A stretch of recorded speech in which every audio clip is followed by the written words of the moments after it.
Good evening, everyone. How are you doing? We got a few people in here already showing up. Wow, Brazil, good to see you. Saeed, welcome back.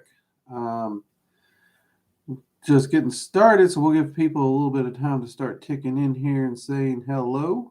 Um, Greetings, Dragon of the West. Good to see you again. Been a while. If you are here, do hit the thumbs up. YouTube likes it when you do that. It helps the channel out a lot more than people think it does. Um, Angela, hey, good to see you again too. Got my coffee here. Actually trying a blend that it's been a long time since I've had this particular one, so giving it another whirl. Actually, where I order from sent it to me as a Christmas gift, so thank you very much for that. Um, they've changed it a little. Kind of liking this one a little bit. Let's see. Luna, good to see you. Hey, Terror, long time. Glad you're back. Good to see you.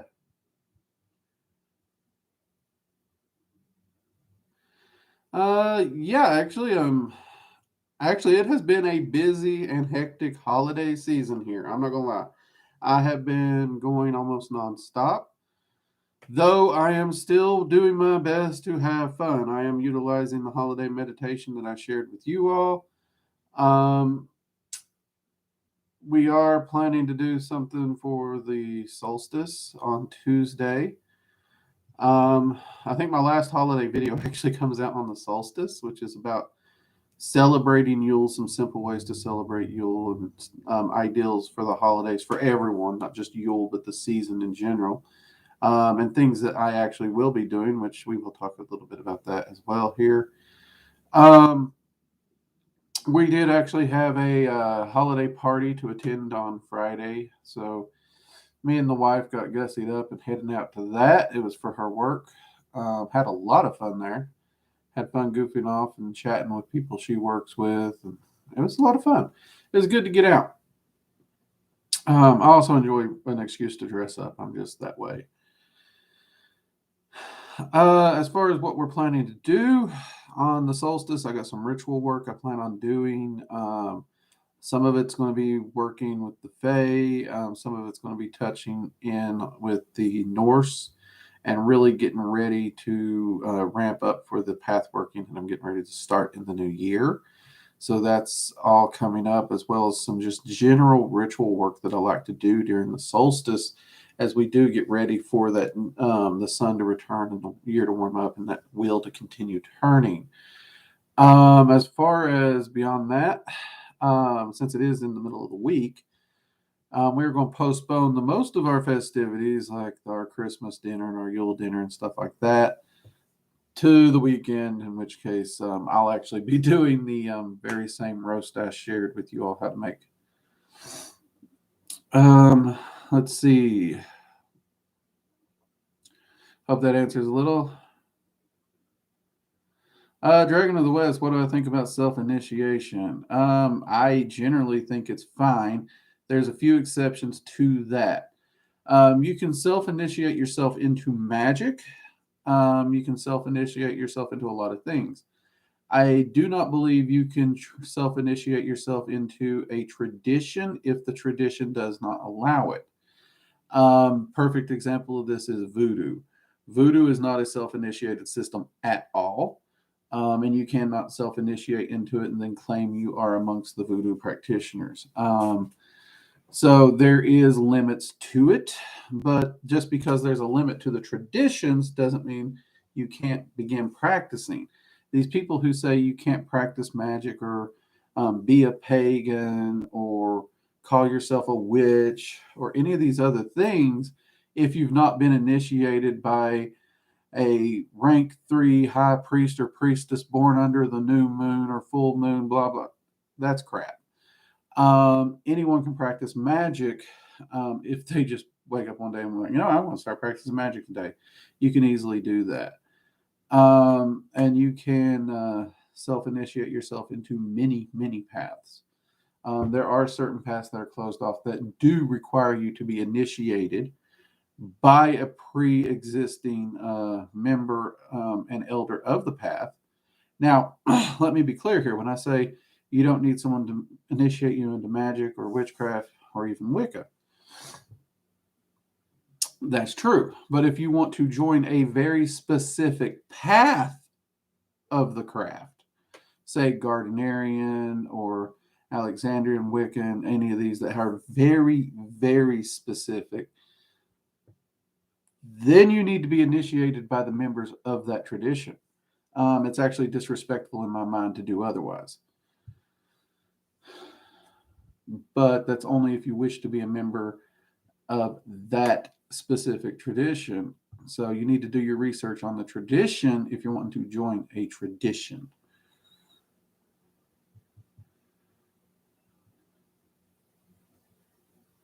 Violet Star, hey, good to see you. Sporadic's fine. Hey, we got busy lives. Got to pop in when we can.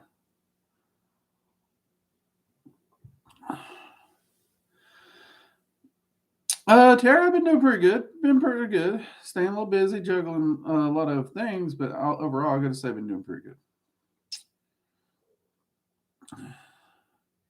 Also, we have been getting a lot of questions flying in here recently. So if you have a question that's important and I miss it because the screen's flying by, do remember we have the super chats, and it's small donation. It flashes it up real fancy on the screen, so I'll guarantee to see it.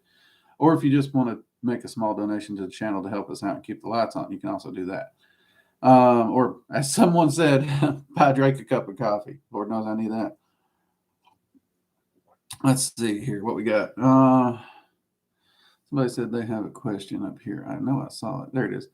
I have a question. Purpose of evocation of a spirit to a vessel, lamp, stone, glass bottle, etc.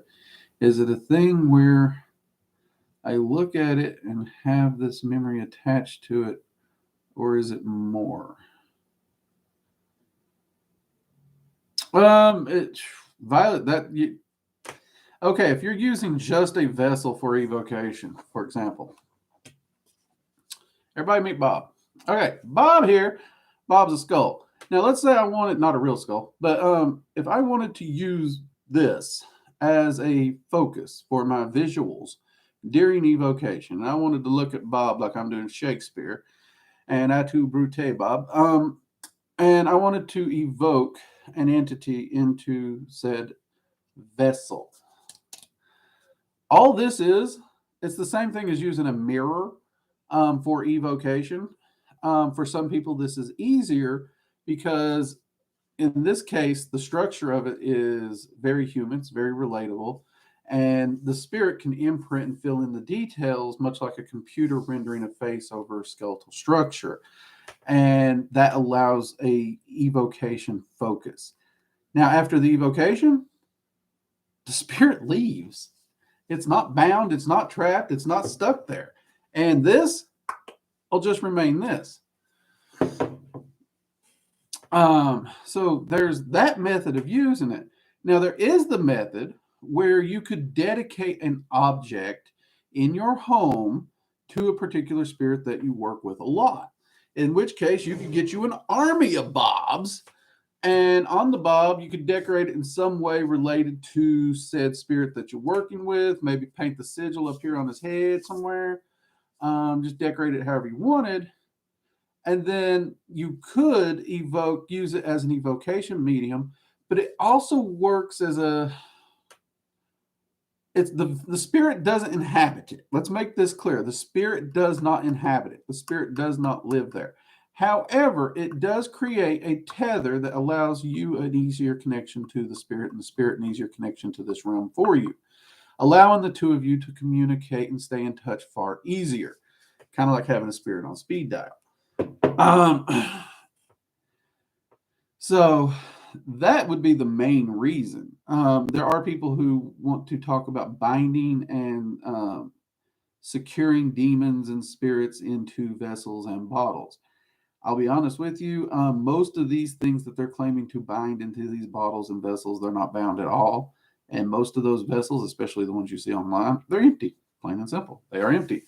You can create a tether. You can create a linking item But binding of any spirit that's worth evoking, not going to happen. Some of the weaker, lesser human spirits that, again, no reason worth evoking, they could potentially be bound and secured, but then that's like having a glass of sand in the desert. What use is that serving you? If that makes any sense there. Violet Star.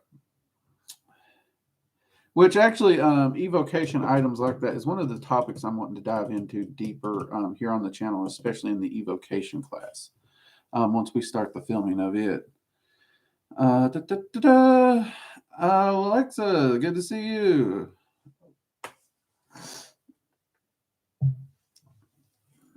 Alexa, it's good to see you.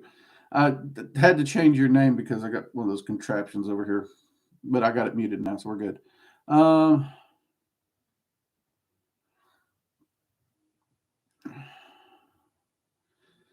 The Fae are very, very tricky to approach and work with them, and it depends on what you mean by working with them. The Fae are wonderful for knowledge. They're wonderful for teaching and understanding. But you also have to be very, very, very, very, very careful. And there is no, I will do this my way, I perceive it this way. There is Fae law. Fae are always bound to Fae law. And if you're working with the Fae, you fall under Fae law. There's no exception. There's no exemption. There's no loophole. There's no workaround. So you really, really, really need to take your time to understand Fae law. You need to understand words matter. And what you say and how you say it and what you agree to with the Fae is far more important than your intent. So Fae can get really, really tricky to work with, but the rewards are very, very good also if you can learn to understand them. A lot of people want to paint the Fae as tricksy, cunning, or even evil because of the way their reality works, the way they work. They're not being mean by it. This is just who they are. There's nothing malicious in it to them. They value intelligence. They value cunning, and it is a part of their everyday society. And the lowliest Fae, all the way up to the highest Fae, is bound by the same rules. So if you are to work with them, you too must work within that paradigm. No other way around it. That's the reason a lot of people do get themselves in trouble. So you need to do a lot, and I do mean a lot of research. I am hoping in the next couple of years to release a couple path workings on getting started with the Fae. Many of you know that got derailed for the release I was shooting for because something else came up that took precedent over it, and I understand that. And the Fae Queens also pulled the plug and said, we're putting it on delay so you can do this. But yeah.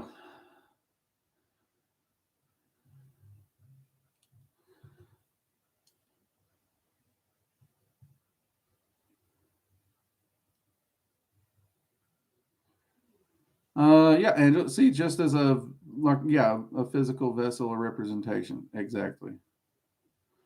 A house, yeah, that's a great way to look at it.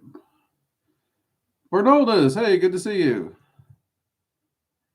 Third Day Boogie, welcome back. Good to see you. Oh, we jumped. We jumped. Crap, I am behind. You guys are talking today. Loving it, loving it. If you're just joining us, be sure to hit that like button. Give us a thumbs up. It helps us out a lot. Gets the channel out there. Helps us reach more people. I'm going to be way behind today. Okay. Where was I? Oh, Kelly. Hey, good to see you. Welcome.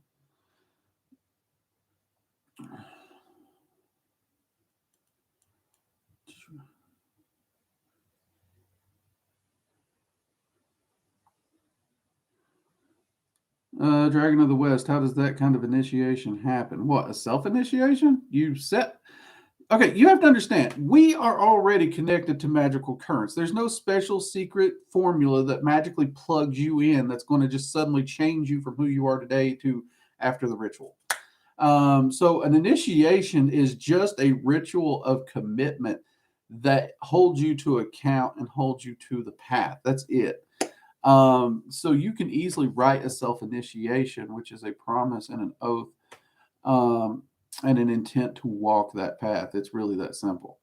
Most magicians don't even initiate; they just practice magic and go on. So yeah, it's you just would easily write one yourself. Actually, I may do a video on that.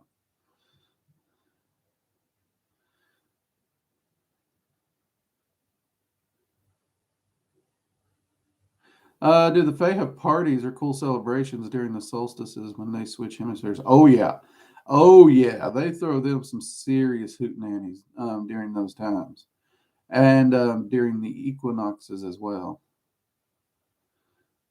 John, hey, good to see you. Going pretty good here. Hope you're doing well too. Hope everybody's having a wonderful holiday. Actually,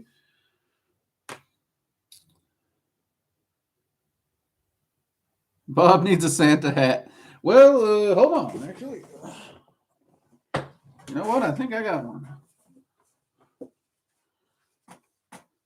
There we go, Luna. Bob has a Santa hat now.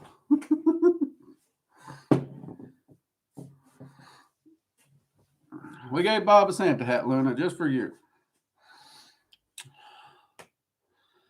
Uh, Peachy, hey, good to see you. Glad you could make it. I'm way behind.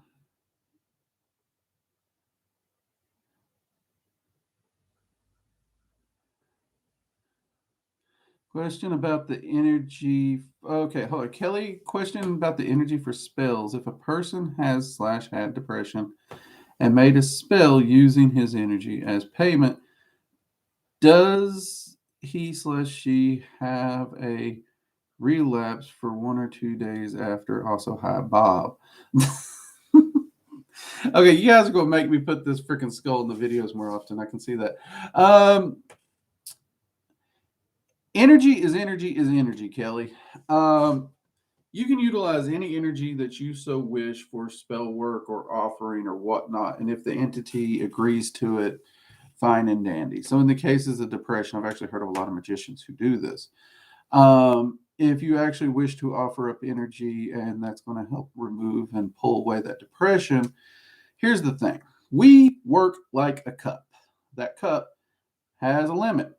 Okay, it's going to spill out if it's over full, and if there's nothing in it, it's empty. So when we give energy, the volume drops.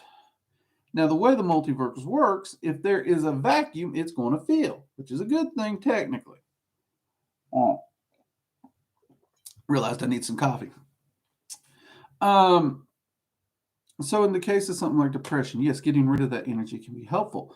What most people forget to do is replace that energy. What you need to do as a practitioner is if you offer up that energy, if you give that energy in spell work, you need to do grounding, shielding, um, and you need to balance out and replace the energy from other sources that you're controlling. Because if you just leave the depletion, it can fill up with anything. And for an individual who's prone to depression, your mental thoughts, your worries, your stress easily fill that void, which can easily trigger a relapse or even sometimes worse. Because oftentimes, if you give, let's say you give X energy and you're pushing X energy, well, you'll give X plus Y because it's going to take a little extra with it, but then the stress fills up the void as opposed to what good energy went with it. And this is actually true for anyone. If you stay focused on negativity, you stay stressed out and everything. If you're not maintaining your energy with meditation, grounding, shielding, um, and stuff like that, yeah, those anytime you deplete your energy doing spell work or offering your energy up for something, it can easily be replaced with stress and fatigue and other negative concepts like that.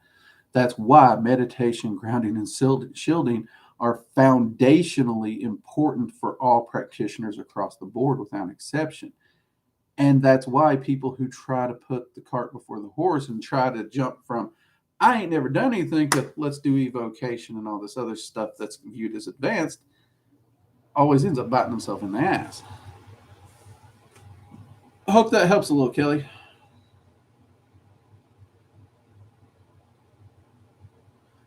Sophia, I'm new to working with Lucifer and Lilith. Any tips on working with them? Be honest and be ready to do the work. Don't get lazy. Both of them. are wonderful to work with, wonderful teachers, but both of them will not tolerate you being lazy. They are about self empowerment. Remember that. They're not going to do everything for you. They're going to want you to be willing to do it for yourself. Don't look for a handout from those two. Let's see. I would love an evocation. We're actually, I don't have a release date on the evocation class, but we are looking to start shooting sometime after the new year for the evocation class. Beyond that, I can't yet give any more updates than that, other than it is currently in the works. And as many of you know, we do have a tarot class that is getting ready to release. It should be released shortly after the new year as well. Um, Honestly, there's a lot of things on it and working on it that I'm still doing, but we're trying to take it a little slow since it's the holiday season and everything's just got crazy. Y'all know how the holidays get.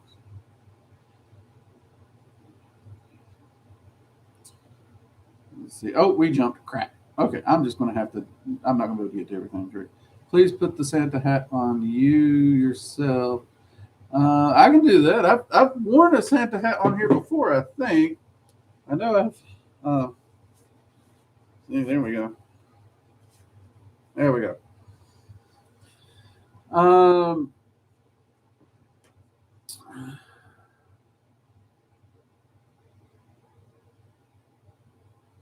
let's see.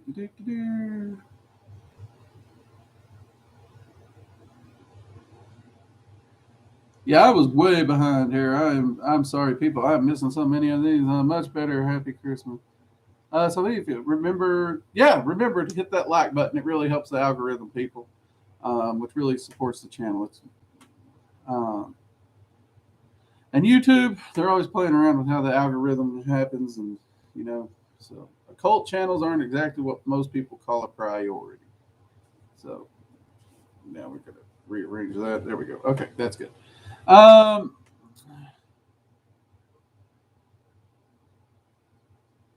let's see, Dragon of the West. How can magic affect the physical plane? It uses energetic patterns and currents to create a physical change or manifestation here on the physical plane. You see people who use magic to do cloud bursting. You see people who use magic to generate a particular weather pattern that suits their needs. You see it to heal physical wounds and whatnots. You see it to help manifest financial increases on prosperity. Um, Now, the exact and detailed how it does it, that gets a little deeper because magic is going to take the easiest path in most cases, and because of that, it is debated whether magic itself is creating an external change or whether or not magic itself is a psychological self hypnotism that helps you to achieve these goals. Um, and I really have to say it does the physical change. I've seen way too many things that hypnotism ain't going to touch it. Like I don't care how much I think it's going to rain, it ain't going to rain unless something else happens. And I have used magic to deal with weather quite a bit. But you got to be careful with weather magic. Weather magic will rebalance. That's why I've seen a lot of magicians accidentally cause floods and other horrible things like that. But yeah, it can easily create those changes and effects. Da-da-da-da. Oh Lord, Alexis, thank you for the super chat. I want to do a 2 hour meditation a day, starting in January. Could I do that for the contest? I've been meaning to make 2022 a big year for my practice. Alexis, yes, you could absolutely use your meditation and work as your 2022 6 month challenge if you wanted to join that. You could definitely do it in a 2 hour meditation a day. That's a big one. That is amazing. So yeah, if you wanted to do that, you could join in on with us over there at the Discord. Join up, sign up, let us know what you're doing and the kind of things you're going to be working on your meditation for those, and we'll get you plugged in for that. That would be a great one, definitely.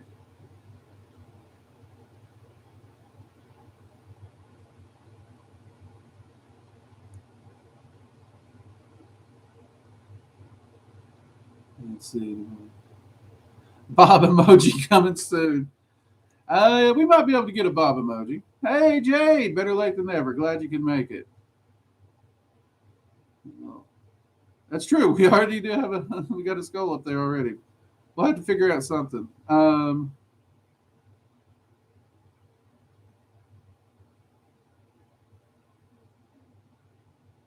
Bob won't let me have.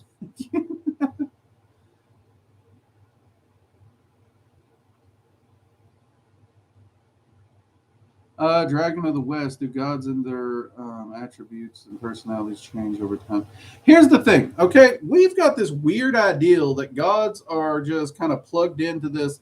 This god represents this, this, this. That's what they do.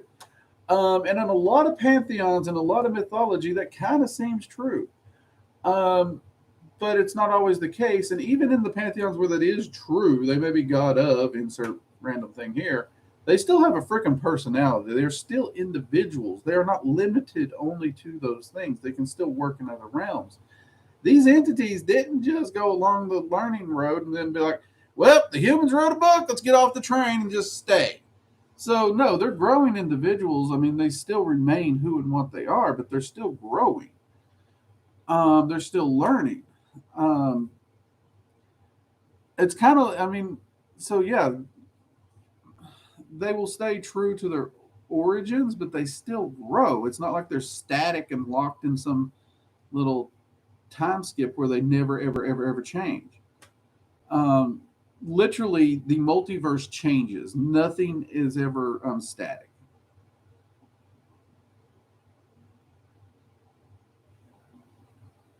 Is there a reason the Fae are closely connected to our planet plane, but what about other material planes and planets with life? What about their solstices, etc.? The main reason is the Fae realms, a good chunk of it overlaps ours. Yes, the good chunk of it overlaps others as well, but the chunks that overlap ours is the reason why we see the Fae we see. We don't see all the Fae ever on our planet. There's a lot of Fae that don't want nothing to do with our planet for many reasons. Um, and it just happens to be location. Um, so that's really the only thing. And they enjoy working with the solstices and the energies. Those energies don't just relate to our seasons. Yes, our seasons do follow those energies. Yes, our solar movement follows those energies. But those energies are much, much larger than our human little brains want us to think. We want us to think it's the sun, the moon, and the stars that dictate all this. There's an energy current there that goes much further than just that in the physical plane.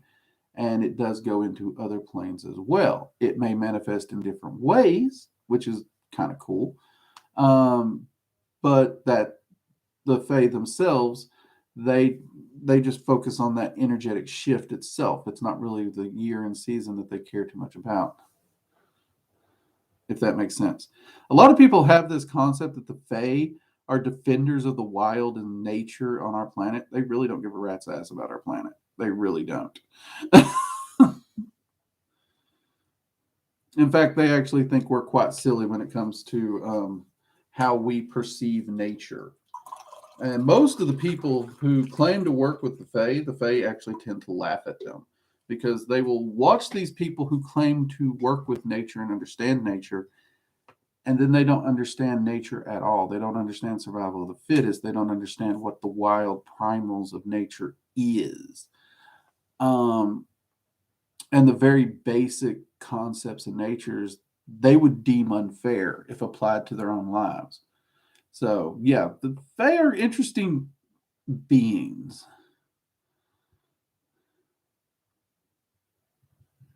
Let's see. Redcap, is it possible to attract love and friends? I've been unable to for 5 years, and it's hard. I focus my own self love and improvement, and best self I've been, but these themes haven't changed. Yeah, you can use magic to find love and friends. Now, if you're finding love, seek a soulmate, seek someone who's going to love you for you. Don't don't focus on a person. You don't want to fuck with free will. You want to find that person. Okay, you want to find that person who's going to love you for you.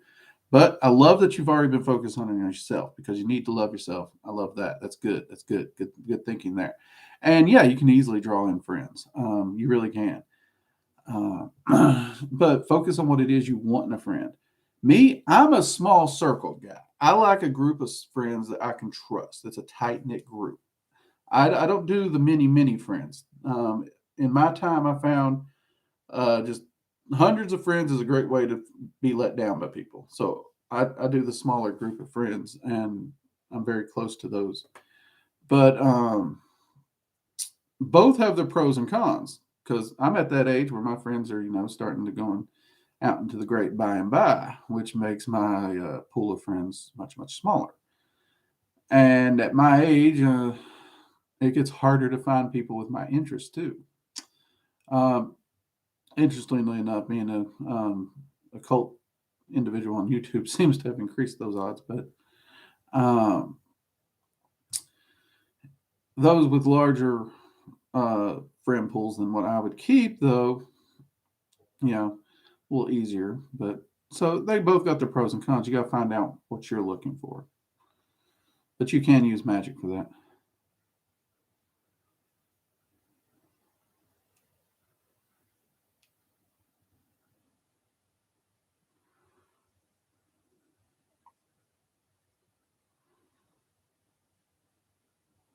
Oh crap, we jumped.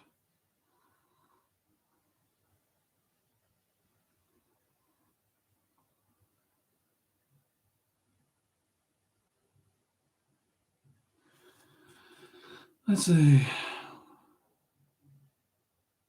Dragon of the West, what are your thoughts on the Christian God, more specifically the Catholic interpretation, and how useful is the Catholic tradition in magic? Honestly, Dragon of the West, here's my take on it. When you look at organized religion under any take, organizations are generally a problem. I've never seen one singular organized religion that I trust. Now, that's not to say I have an issue with Catholics. That's not to say I have an issue with pagans. That's not to say I have an issue with Christians. Um, because as an individual, when I meet a person, I judge a person by the individual. When I meet you, I don't care where you came from. I don't care who your family is. I don't care where you work. I don't care what your education is. I don't care where you grew up. I don't care what church you go to. I want to get to know you. Who are you as a person? And that's what I'm going to get to know. And that's all I really care about with a person. I just want to get to know them. That's why I have many friends who are Catholics and who are Christians, who are pagan, and many other religions as well. As far as tradition, how is Catholic tradition in magic? Honestly, most Catholics I know find their transition into a magical practice very easy. And anytime I've spoken with them, their general explanation is the methodology in which they practice their religion is very ceremonial or ritualistic in practice anyway. So moving into a ceremonial, ritualistic, magical system is just pretty much second nature to them. And that makes sense.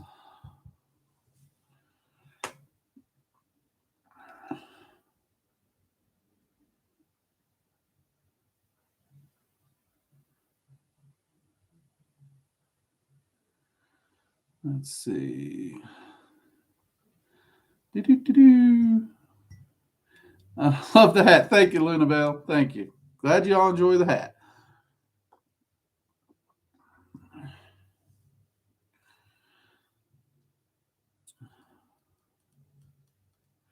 Uh, does magic follow pre-existing paths? Well, there is really no necessarily pre-existing path. There's paths of least resistance. Those are usually the easiest pathways in order to take for a manifestation.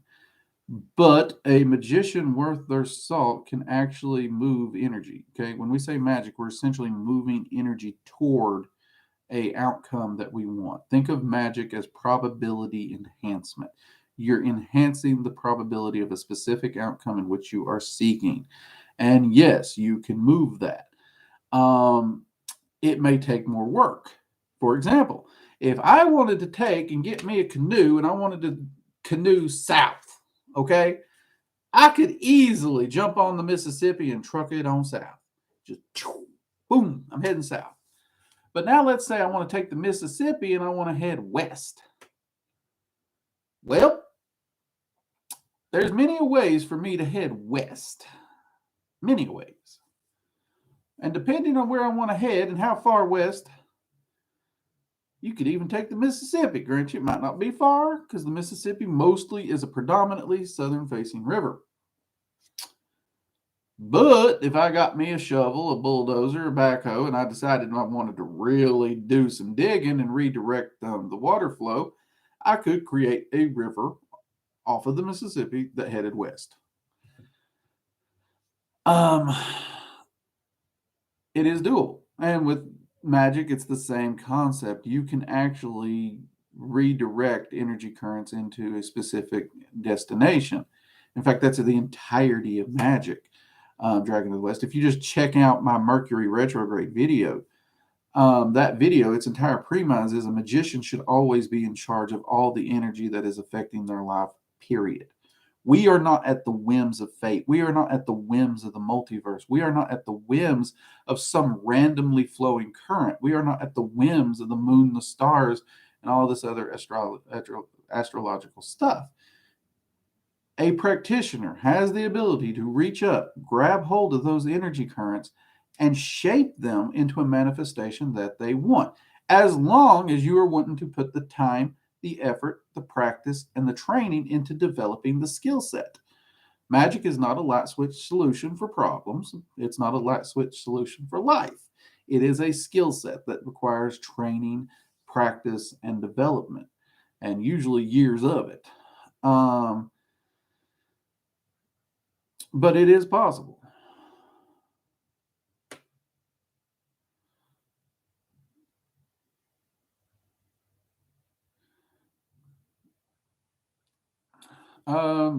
Oh yeah, you can use Magick to help with memory and skill learning all the time. That's some of the easiest stuff.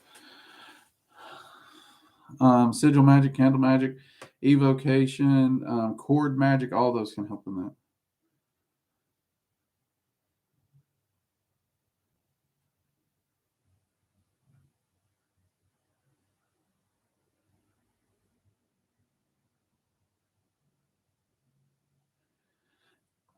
See, there you go, Dragon. Your misconception is that we start by imagining.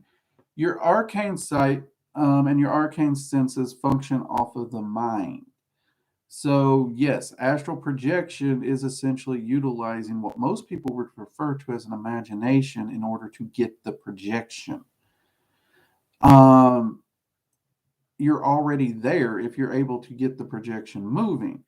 Now, your astral senses, the more they develop, the more tangible that projection becomes. That takes time, that takes practice. Again, that's not an instantaneous thing you're going to get. And astral projection can only go so far. The next major step up from astral projection is what's referred to as soul travel, which is far more difficult, takes a far greater amount of focus, and can actually have some pretty nasty side effects, depending. Which we ain't got time to go into all that here tonight.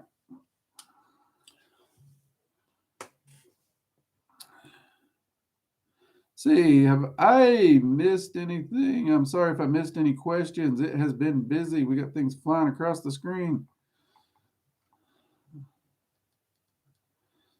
Let's see here.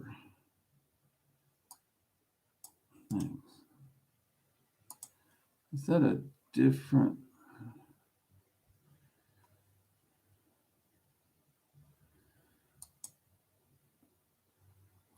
Let's see. Let's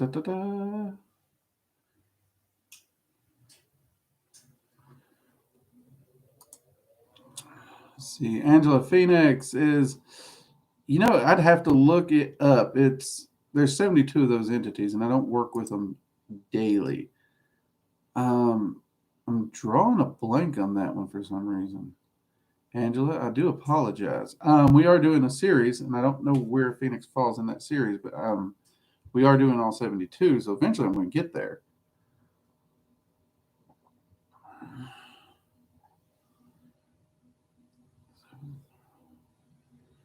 Um, as far as unicorns are actually from the Feywild, so I'm not even sure which entity they're calling a unicorn entity, personally speaking.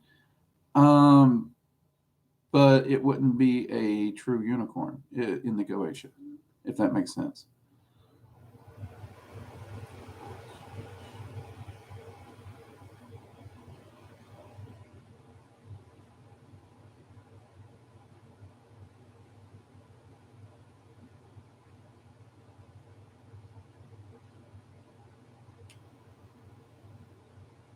Let's see, Tara, since Christmas is celebrated on the day it's on, do you know if Yahweh and Jesus have been excited also for the holidays?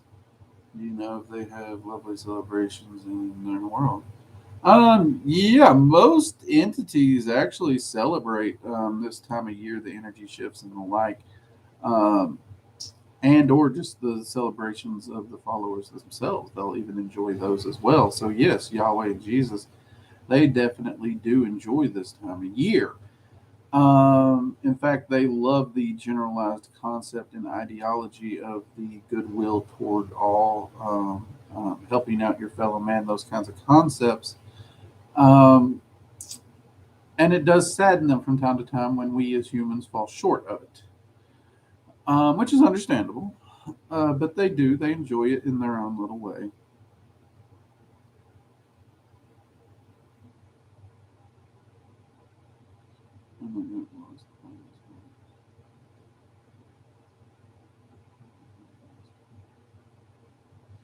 Let's see, I had one that got lost, but it can wait since there's been one question. Okay, Angela, I'm trying here. I'm trying to get them. Don't remember what number. Hey, remember both of these entities stuck out to me strange.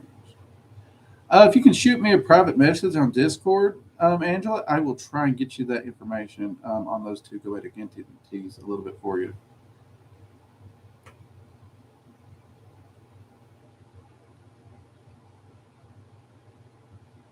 Jason, what do you think of Soroth? Does he have anything to do with the dragon's cast? If you are talking about true dragons, he has nothing to do with true dragons. He's not a dragon.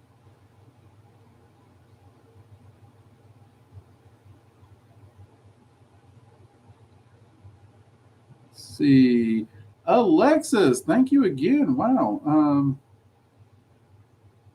Uh, Thanks. What is the Discord link? Also, advice to drown out negative thoughts in the start of meditation. Also, is it possible to work with Red Cap? Oh, okay. That's a big one. Okay, so the Discord link you can find in the About section of the YouTube channel. You know, when you go to the main channel, how it has videos, playlists, the little list of tabs. One of them says About. In the About section, it generally just tells you what I do, what the channel's about. But below it, you'll see a list of links. One of them says Discord. Yeah, click the word Discord. It'll shoot you straight over there. Um, so yeah, that's where the Discord link is. Second, you had any advice to drown out negative thoughts when you're starting meditation? Yes. First off, focus on your breathing. Okay, don't think. Focus on your breathing.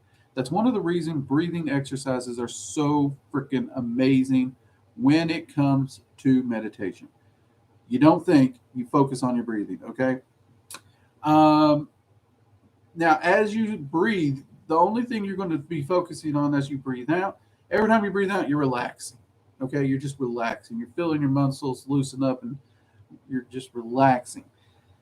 You keep your focus on your breathing, which keeps your focus away from negative thoughts. Now, here's the thing people's like, well, negative thoughts drift in. Right. Remember what we say when we talk about meditation.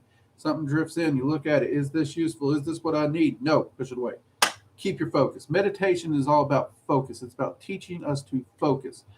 That is one of the reasons why it is so foundationally important for magic. It is what literally trains us to have that discipline and that focus to take and just punch anything we don't need away and only focus on what we need. And by controlling what you're focusing on, say you're breathing, that allows you to relax while keeping those other things out. Then, when you get to the main purpose of your meditation, focus on that. Keep your focus on that. And when something else drifts in, punch it away, get rid of it. If it has nothing to do with what you're working on, get rid of it. Don't get upset when it drifts in. That's okay. Take the time, acknowledge it, examine it, ask yourself, does this have to do with what I'm doing? No. Okay, push it away. That's fine. You can't shut your mind down completely. Acknowledge it, look at it, examine it. Yes or no? Does it matter with what you're dealing with? Nope. Push it away. And if it's negative, it's going to bring you down, and you don't want to be brought down, you push it away. Get rid of it. There is a time and a place to focus on negative thoughts and work through them. That is what shadow work is called, technically. But if that is not the point and the focus of your meditation, push them away. That's the easiest way, shortest stint on that one. Alexa said next, is it possible to work with a red cap? Well, yes and no.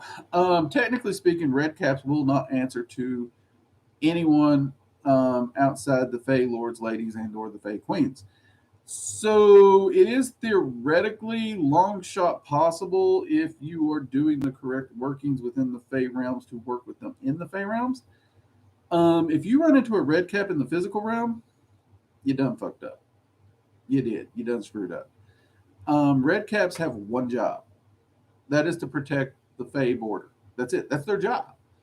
And their standing orders are, if someone intrudes on our borders, kill them.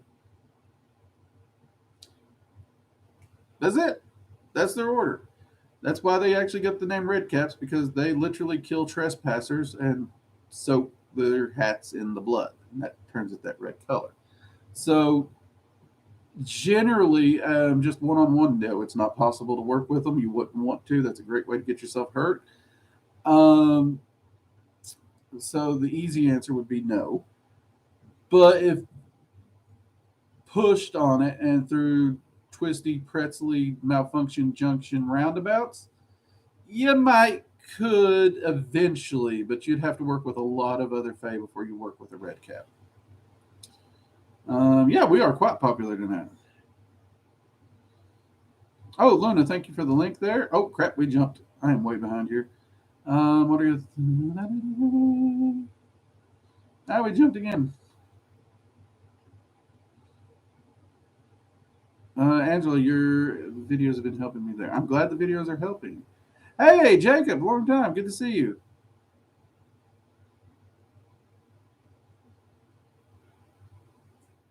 Yeah, it is weird, Kelly. It's that concept of working hard to relax. It is a weird concept, but it is there. We do have a video on meditation hurdles that has been helping a lot of people out. So if you are having some difficulties meditating, check out our meditation playlist as well as the video on meditation hurdles. And we have a complete massive class over at workingdragonmystic.com. It's an online class. I think it's $30. Work at your own pace, lifetime access, fully focused on meditation, complete with path workings and everything.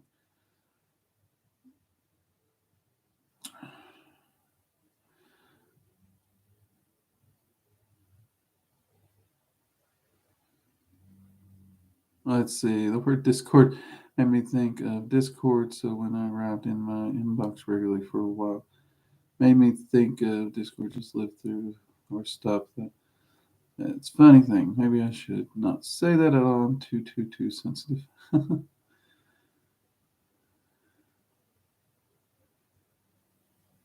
Oh, red caps are nasty little buggers. They are. They are nasty little buggers.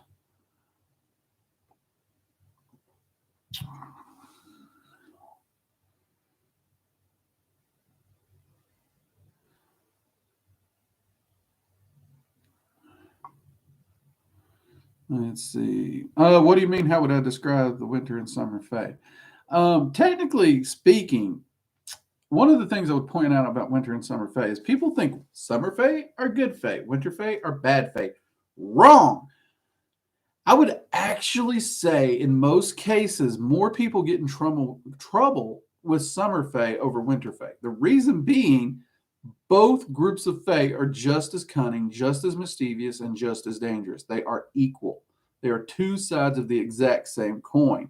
And good and evil does not play into this concept at all. If you're working with the Fae, you have to take good and evil and throw it out entirely. There's no such two words to the Fae. The reason people get in trouble with summer more than winter is people expect winter to be cold. They expect it to be harsh. They expect it to be cunning, and it is. So they usually approach the winter Fae with a general pre-ideal of caution. Then they wander over to summer. And they think free-spirited, the pleasantries of spring and all this. No, they're just as cold. They're just as cunning. And people get in so much trouble over there. So quick, so easy.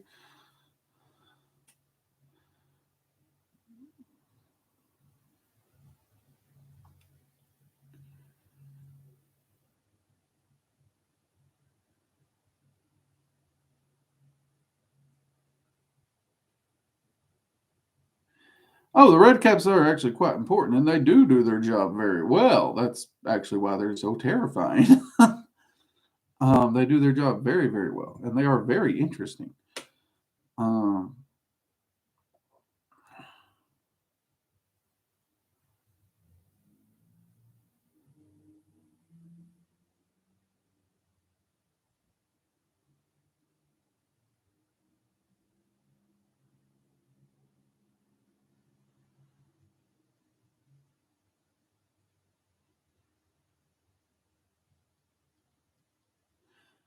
uh, okay, Dragon of the West. The Fae themselves don't view humanity as an entire whole in that way, nor do they necessarily have a relationship with humanity as a whole.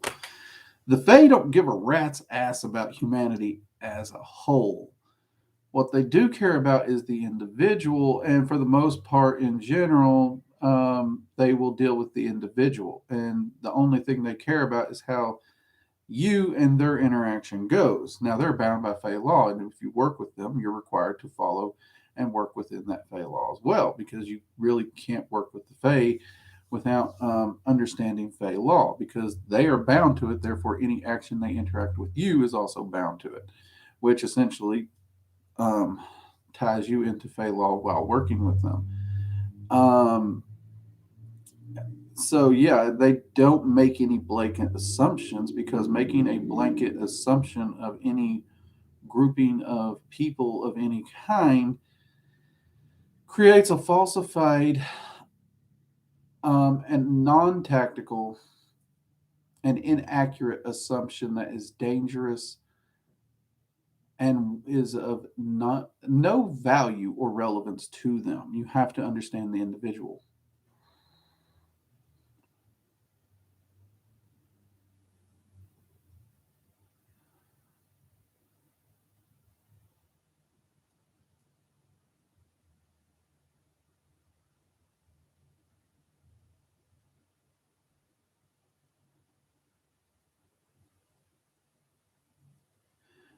I could definitely see that, Angela. I've definitely encountered a fair share of winter fae that they're definitely helpful. They are definitely helpful, and it would not surprise me a bit that one actually slowed your fall enough to keep you from getting hurt. Just because they can be cold and calculating doesn't mean they're truly heartless. I know humans often view them as heartless, which is a sad thing, just because one is calculated and um, one values logic and the letter of Fey law over, um, over feelings and emotions, doesn't make one heartless. So yeah, I can totally see that easily. Which I'll be honest, I was upset when the Fey Path workings kind of got delayed, because I was really looking forward to them. First off, I was enjoying actually doing the notes and everything. But at the same time, I understand now, after many conversations, I do understand why they were delayed. Um, and I am really looking forward to the Norse path working that I've told many of you all that I'm getting ready to set forth on in the new year and dive really deep back down into the Norse workings. Um, so I'm super excited about that.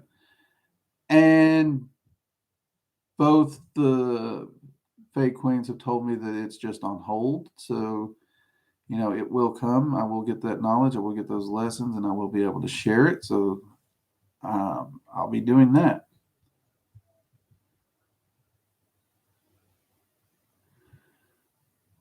So how far did they delay? I don't know the exact delay on it, Tara.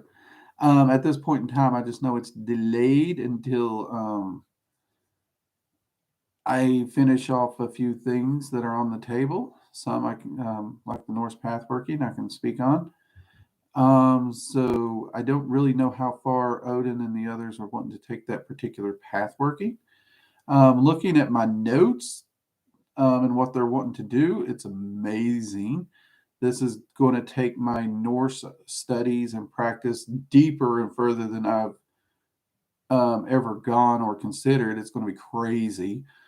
Um, so I'm really, really uber excited about that, especially since this is actually the outline Odin wants me to utilize for any Norse courses I publish. And looking at the sheer amount of information that they're throwing at me, I don't know if this is going to be possible in a single course. It might be a double course kind of thing that they're throwing at me. But I am beyond excited to get to work on it and see where it can go, what I can learn. I remember my first dedicated year solid, just solely focused on Norse that entire year, pathworking, where all I used was Norse magic for an entire year. Cut myself off from everything else, and how much I learned during that. Um, I'm not necessarily having to cut myself off from everything else, but this one's going so much deeper in so many other areas, and it's really blowing my mind just to look at the outline of what I'm going to be doing. And the outline, again, it's just an outline. It's just a general term, and it's still so big and so impressive. Part of me is like, can I pull this off? There is a part of me that's like, will I actually be able to pull this off? So that's going to be a little tricky. But that's going to get done. So I don't know if that's going to be a 6-month or 1-year thing. I really don't. But I do know as soon as that's reaches at least a certain point, then I'll be working with the Fae once again, once it reaches that point. I just have not been given the exacts on what that point is yet. I respect both Mab and Tatiana enough to trust that when I reach that point, they'll tap me on the shoulder and be like, "Hey, Drake, come on." And I am looking forward to that.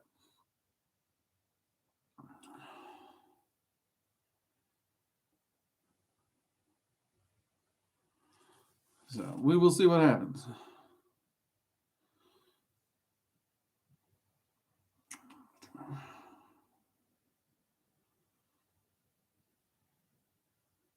See, Chicken Noodle, question. I'm looking for dragons to work with me, but there's someone else that I live with that does cleansings on the house.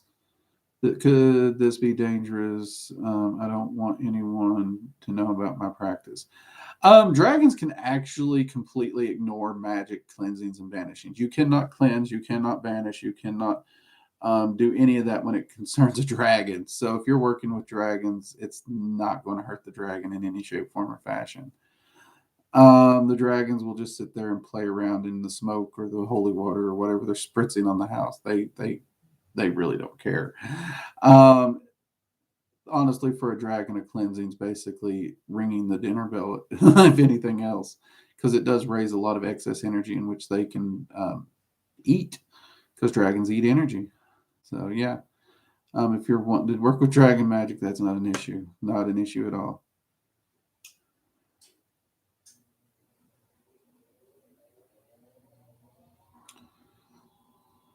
Okay, correct. We jumped. Okay, Jade. Okay, let me try and get a couple of these. Oh, it is that time. Jade's throwing clocks at me, people. The Fae seem very misunderstood group. They're not A lot of good material on them. Looking forward to the Fae path workings. Only ever used Goetia. Alexa, they are very, very drastically misunderstood. And what's worse is we have a lot of love and light practitioners who are trying to paint them as these love, light, higher vibrational, celestial, even angelic beings. And anyone can pick up some basic lore and folk tales on the Fae. And inside 5 minutes, you know that's nowhere near the truth. So people are trying to paint the Fae in a light and just that doesn't even hold a candle to the realities.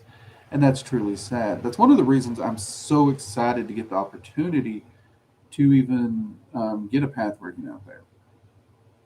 I consider it an honor that um, this opportunity has been laid in front of me. So I'm not going to push and press the Fae to rush it. But yeah, definitely, I agree. There's not enough good information out there.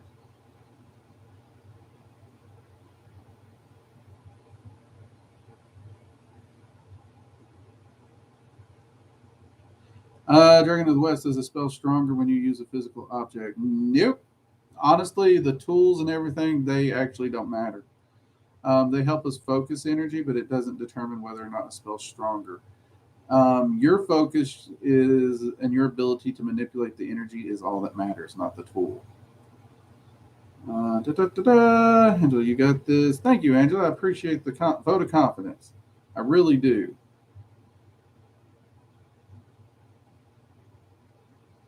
Let's see. Thank you. I'll start hold mine for another day. Thank you. I will try and do show back up next Sunday. And I'll try and get that to you, Angela. For some reason, dragons strike me as the type of entities that would take advantage of a cleansing to clean their own energy.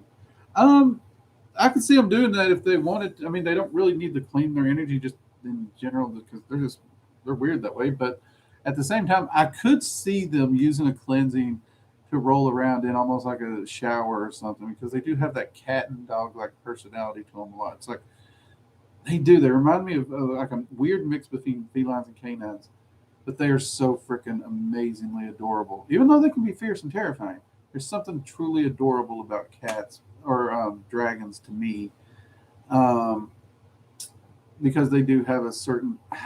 It really reminds me a lot of cats, and I'm not really a cat person, but there's something about them. Thank you for the stream, Drake. I wish you everyone. No problem. Happy to answer the questions I could get to. Sorry for the ones I missed, everyone. If I am not mistaken, I do believe, yes, this is actually our last stream. Yule is on the 21st, which is Tuesday. I will be releasing a video on Tuesday. I hope you all enjoy it. Um, and then Christmas is the 25th, which is a Saturday, which means I won't be seeing you all again live till after Christmas. So with that said, whether it's Yule, whether it's Christmas, whether it's any other holiday that you celebrate, I hope you all have a beautiful and wonderful holiday season. I hope you have fun. I hope you get some decent gifts if you do the gifts thing. If you don't, I hope you at least have fun, spend time with those you care about. Um, Maybe fix yourself a nice little meal, whatever it is you particularly enjoy. I know Luna will probably be doing something more on the vegetarian side, which is cool. Uh, Twerking Santa Drake. Don't. No, we don't need a twerking Drake picture. We do not need that. Lord help us. No, we don't need that. Um, let's just stop with the Santa Drake. Let's stop at that line there, Lynn, okay? Uh, don't need to traumatize people. But you all have a wonderful holiday and a Merry Christmas. And I'll see y'all in a week. Take care. Bye bye.